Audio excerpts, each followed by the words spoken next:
S ಸ್ನೇಹಿತರೆ, ನಾವು ಇವತ್ತು ಗೋಕಾಕ್ ಭಾಗದ ಕಟ್ನಾಳ್ ಹೊಸರು ಅಂತಕ್ಕಂಥ ಗ್ರಾಮದಲ್ಲಿ ಬಂದಿದ್ದೀವಿ ಸ್ನೇಹಿತರೆ. ನಮ್ಮ ಈ ಬಯೋಟರಿನ್ ಕಂಪ್ನಿಯ ಮ್ಯಾಗ್ನೆಟಿಕ್ ಮ್ಯಾಟ್ರಸ್ನ ಸ್ನೇಹಿತರೆ ಜಸ್ಟ್ ನಾವು 15 ದಿನದ ಹಿಂದ್ಗಡೆ ಈ ಒಂದು ಅರ್ಜಾರಿಗೆ ಕೊಟ್ಟಿದ್ದೀವಿ ಸ್ನೇಹಿತರೆ.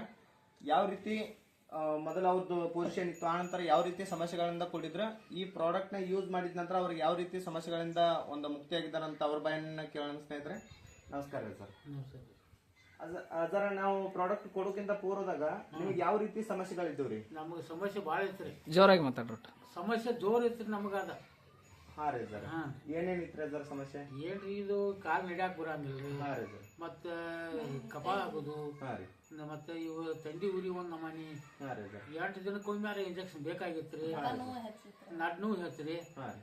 ಅಡ್ಡಾಡಕ್ ಪೂರ್ತಿ ಈಗ ಎದ್ದ ಅಡ್ಡಾಡಕ್ ಹಿಂಗ ಸಸಾರ ಬರತೈತ್ರಿ. ಹಾ ರೀ ಸರ್. ಅವಾಗ ಈಗ ಕುಂಡ್ರದು ಒಂದ್ ನಿಗ್ರಹ ಆಗತೈತಿ ಬಿಟ್ರೆ ಆದ್ರೂ ಅಟ್ ಕಡಿಮೆ ಐತಿ. ಆಗಿದ್ಕೆ ಭಾಳ ಕಡಿಮೆ ಐತಿ.